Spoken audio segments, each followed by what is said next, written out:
Sige, hindi mo gato ka namin sa kanya, anak.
Ayusin muna natin ha.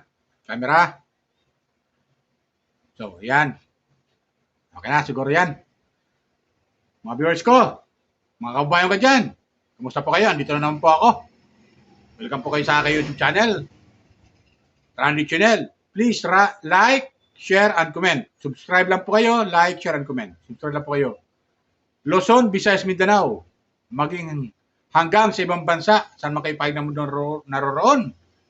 Batiin ko na kayo ng magandang umaga, magandang tanghali, magandang gabi sa inyo lahat. Sana po nasa mabuti yung kalagayan at malayo sa karamdaman. Mga OFW naming minamahal, welcome na welcome po kayo sa aking YouTube channel, lalo-lalo ng mga Crispo fanatic, mga viewers ni Pugo Biyahero, viewers ni Katekram, viewers ni Kalinga Prab, Kiabal, Ate Nati Jack, viewers ni Daddy Frankie, viewers ni Miss Ivana Alawi, viewers ni Virgin Care, at viewers ni Senator Rafi Tulfo sa kanyang programang RTIA.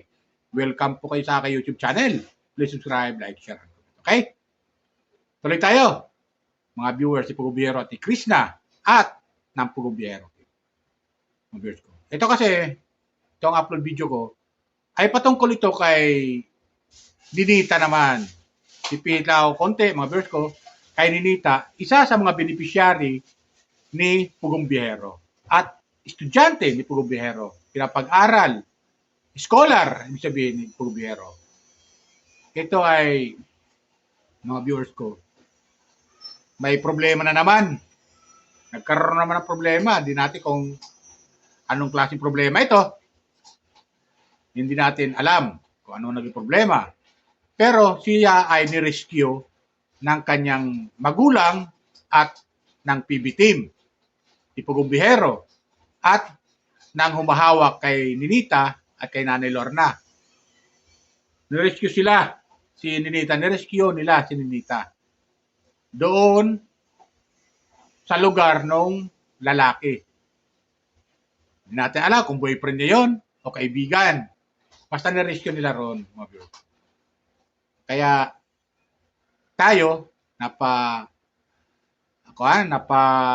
nganga rin. Sabihin, nagulat tayo sa pangyayari. Ba't gaganon? Ano naman ginawang kasalanan ni Ninita? Dahil nung una, kung tatandaan ninyo, nirescue din niya ni Pugo Biyahero doon din sa kanyang boyfriend. Na kung natatandaan niyo, nasa puno yung bahay. Nakatira yung lalaki. Tapos yung kanyang tatay ay isa siguro doon sa lugar na yon na may katungkulan dahil merong baril. Di ba? Kung matatandaan natin, yung pag-rescue nila Pugo Biyahero at ng team. Ito, papanibago na naman mga birds ko. Mamaya pakita ko sa inyo kasi kumuha ko din sa upload video ni PB-ONG. Napanood ko ito doon sa video upload ni PB-ONG. Shout out sa iyo, PB-ONG ha. Alam niyo mga viewers ko, tulad sa nasabi ko, yung lahat ng PB team ay sinusuporta natin. Lahat na ng mga upload video nila, pinanonood natin. At sa pamamagitan ng panonood natin, makatulong man lang tayo, ay hindi tayo mag-skip ng ads. Di ba? Sana ganun din kayo sa akin. Pag napapanood yung mga comment ko sa video, pag may mga ad, ay huwag po kayo mag-skip ng ad. Maglalabi lang po ako sa inyo. Lalo-lalo na yung mga viewers ng Pugong Biyahero team. Di ba? Viewers ni Krishna, mga Chris Pao fanatic, alam ko po na lagi kayo nanonood. Di ba? So, yun, nirescue nila na naman. Kung anong problema, hindi natin alam. Basta ang alam natin, nakita natin sa video na nirescue si Ninita. At hindi naman siguro ganong kalakihan ng problema dahil si Ninita ay nakangiti naman. Di ba? So nga lang, nag-aalala si Nanay Lorna. Alam niyo naman ito si Nanay Lorna, mahal na mahal ito ni Pugong Biyahero. Mahal na mahal niya ito. Matagal itong hinawakan. Itong si Ninita, scholar nga ni Pugong Biyahero, pati si Nanay Lorna. So matagal itong tinutulungan, ibig sabihin. Hanggang sa nagsawa si Pugong Biyahero ng pangangaral dito kay Ninita at kay Nanay Lorna, ayun, medyo hindi gaanong napupuntahan ni Pugong Biyahero. Dahil marami si Pugong Biyahero, mga beneficiary na dapat puntahan din. Hindi lang sila ang tinututukan ni Pugong Biyahero. So, naiintindihan naman natin yun. Nakita nyo naman, napakasipol ni Pugong Biyahero, di ba? Ito, may panibagong problema. Ito, kumuha ko ng video clip doon sa video upload ni PBONJ. Panoorin natin kung paano sila nagkagulo dito kay Ninita sa pag-rescue ni Nanay Lorna. Parang kagulo kasi lumabas yung lalaki. Pati si Ninita, nandun lang naman, nakatayo. Siguro, pinagsabihan ng lalaki. Kasi naman ni Ninita. Hindi natin kung kaibigan niya yun, ni Ninita. Di ba? Ito, panoorin natin mga birds ko. Kayo na humusga kung anong masasabi niyo kay Ninita sa pangyayari. Okay? Subscribe lang po kayo at huwag niyo po kalimutan mag-like and comment at no skipan. Okay? Lalo yung mga bagong viewers ko dyan na hindi pa nakapag-subscribe. Panoorin natin mga birds ko. Kayo na humusga. Sige, hindi mo gato ka namin sa kanya na.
So yun ang kaintindihan dyan. Ngayon, kaintindihan na lang tayo, ha? Si Ninita, kukunin na namin. Okay? Bigat na to Ayan. Marami na kami beses na yan. Ayun na din ang namin buhatin. Okay?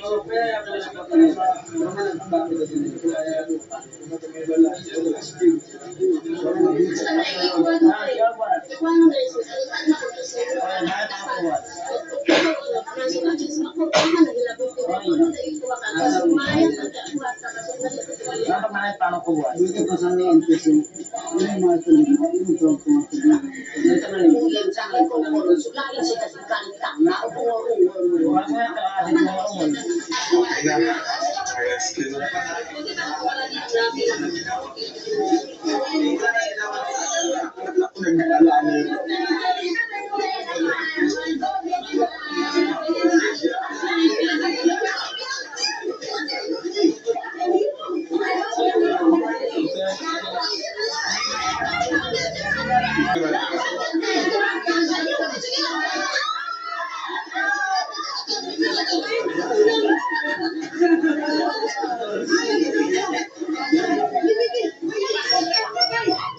Uy, halika na dito.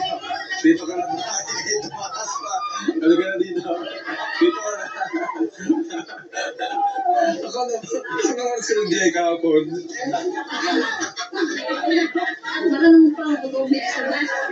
Oo, ba't ka na nag-commit pag-isa? Paano mo na may nagturo sa'yo?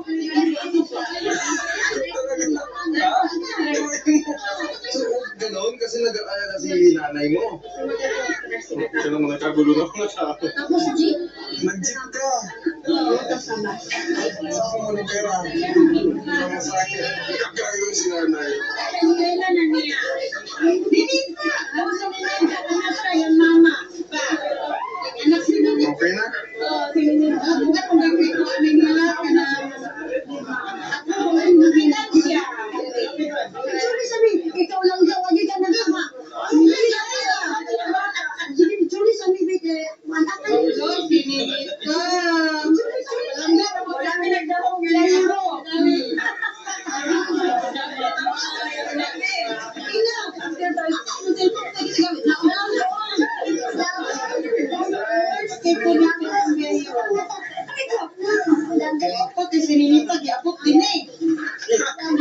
Nagulat mo ako, hindi ka sininita. So, ayun, mga viewers ko. Kagulo sila. Di ba? Talagang galit, parang galit na galit si Nanay Lorna doon sa lalaki kinakausap niya. Di ba? Galit na galit. At siyempre, nag-alala yung PB team. Kasama na diyan sila PB Onji. Nandun sila eh. Si Ralph, di ba? Tapos sila Onyot. Nandun. Si Pugubiero. Kasi nga, nirescue nila si Ninita. Hindi natin makuha kung ano ang naging kasalanan dito ni Ninita. Mga viewers ko. Hindi ko natin alam. Kung kaibigan lang naman yung sinamahan niya, wala sana problema, di ba? Kung kaibigan babae, pero lalaki. Bagay, pwede naman kaibigan lalaki, pero iba kasi yung dating eh. Mga viewers ko. Unang-una, dalaga si Ninita. Di ba? Tapos, kung binata may lalaki, wala rin sana problema. Paso nga lang, ayaw ni Nanay Lorna siguro na gano'n ang mangyari. So, pangit, di ba? Kaya nila na-rescue ito si Ninita. Di ba? Comment lang kayo mga viewers ko ha. Kung anong maisasuggest nyo dito kay Ninita. Alam nyo mga viewers ko, matagal talagang iniingatan to ni Pugubiero si Ninita. Kasi kung hindi niya mahal to si Ninita, hindi niya ito papansanin eh, Pugubiero eh. At dahil mahal na mahal niya to si Ninita, mag-isina ni Lorna kasi mga beneficiary niya to eh. Di ba? Mga viewers ko, mga beneficiary niya to eh. Tapos, di nyo ba napapansin? Kung nagpapabisita si Pugubiero kay Mang Ili para diyan kay Ninita, kay Nanay Lorna para may vlog man lang at nagpapaabot ng tulong na mula kay Pugubiero na sinasabi ni Pugubiero eh kay Mang Ili na itibigay mo kay Nanay Lorna at huwag mo sabihin na galing sa akin, sabihin mo galing sa sponsor. Pero totoo niyan, galing kay Pugubiero. Ganon siya magmahal sa kanyang mga beneficiary. Di ba? Hindi niya sinasabing galing sa kanya, galing sa sponsor. So, ganon to si Pugubiero. Talagang inaalala pa rin niya itong si Nanay Lorna at saka si Ninita. Bagamat itong si Ninita ay pasaway ng kanyang scholar. Pasaway talaga eh. Kasi nananahimik to doon sa Manila eh. Nananahimik ito eh. Di ba? Kasama nila Mylene, nila Russell. Pero nagpumilit umuwi. At ito nga, pinagagawa. Pasaway. Namumroblema tuloy yung nanay niya na si Nanay Lorna. Di ba? Comment lang kayo mga viewers ko ha. Kaya di natin alam kung ano ba ang gusto sa buhay ni Ninita. Di ba? Ano bang gusto niya sa buhay? Ano bang pangarap niya sa buhay? Di ba? Kaya tuloy, pati si Nanay Lorna, nag-aalala sa kanya. Mahal na mahal ito Nanay Lorna dahil bunso nga ito, iniingatan ito Nanay Lorna. Kaso nga lang, habang iniingatan naman ni Nanay Lorna itong si Ninita, siya naman itong nagpapasaway sa nanay niya. Di ba mga viewers ko? Comment lang kayo ha. Kung ano masasabi nyo dito kay Ninita, grabe talaga, pasaway talaga. Kung aling iniingatan siya ng nanay niya, lalo naman nagpupumiglas para sa nakikita ko mga viewers ko. Ibinibigay na mga problema sa nanay niya, lalong-lalo na mga problema si Nanay Lorna dito kay Ninita. Di ba? Kaya yun, tama lang, kakausapin sila ni Pugubiero. Tama pagsabihan siya ni Pugubiero. Ito si Ninita at sika Nanay Lorna. At wala si Ninita, parang tagal naman kasi pinagsasabihan ni Pugubiero yun eh. Pero talaga parang pumapasok sa bilang tainga, lumalabas sa bilang tainga. Eh si Nanay Lorna, hiyang-hiya na kay Pugubiero. Di ba ganun yun mga bros? Hiyang-hiya na. Pero hindi matiis sila ni Pugubiero. Tinutulungan pa rin. Dahil sa pagmamahal niya bilang beneficiary dito kay Ninita at kay Nanay Lorna. Di ba ganun yung mga words ko? Kaya saludo ako kay Pugubiero eh. Ang haba ng kanyang pasensya, ang haba ng kanyang pagmamahal, pag-unawa, pagmamahal sa mga kanyang mga beneficiary. Tapos, isa, itong si Ninita nagpapasaway sa kanya. Pero ganun pa, pinapasensyahan pa rin ni Pugubiero. Di ba? Ibang klase. Comment lang kayo, mga bros ko, ha? Kung ano masabi nyo dito kay Ninita. Eh, si Nanay Lorna, lalong namamayat, namumroblema kay Nanay Lorna. Kay Ninita. Namumroblema ito si Nanay Lorna kay Ninita. Sobra, namamayat na. Sa konsumisyon dito kay Ninita. Pero si Ninita, pag-ngisi-ngisi lang. Patawa-tawa lang na parang ano ba nangyayari sa mundo? Di ba mga viewers ko? So comment lang kayo kung tama yung sabi ko ha. Yun lang sa akin. Kaya tama lang. Sana hindi sukuan ni Pugubiero itong si Ninita. Sana hindi niya sukuan itong si Nanay Lorna na pagsabihan. Di ba? Alam niyo naman, matagal na nagbigay saya sa atin si Nanay Lorna. Napapatawan niya si Pugubiero at ang team. Tapos ito magbibigay problema kay Nanay Lorna na kung saang napakasayang ina, nakakatuwa, ang magbibigay sa kanyang problema yung kanyang anak na bunso pa, nagpapasaway talaga. Ano naman. Di ba? Pero ganoon pa man, pagsasabihan ni Pugubiero, tuloy-tuloy pa rin pagsabihan para hanggang sa matauhan itong si Ninita. Diba mga viewers ko? Okay, yun lang sa akin. Shoutout ulit sa inyo mga viewers ko ha. Sa mga viewers na hindi pa nakapag-subscribe dyan, mga viewers si Krishna, mga Krispo Fanatic, shoutout sa inyo. Mga viewers si Pugubiero at kanyang team, welcome po kayo sa aking YouTube channel. Please subscribe, like, share, and comment. Okay? Sa mga nabanggit yung mga charity vlog kanina, shoutout sa mga viewers ninyo. Welcome kayo sa aking YouTube channel. Please subscribe, like, share, and comment. At huwag po kayo mag-skip ng ad. Subscribe lang po kayo. Wala pong bayad ng subscribe, tapos like. Diba? Like. Diba? Subscribe lang po kayo. Yan lang po. Bye. Ingat po tayo lagi. Pagpalain po tayo ng pong may kapal.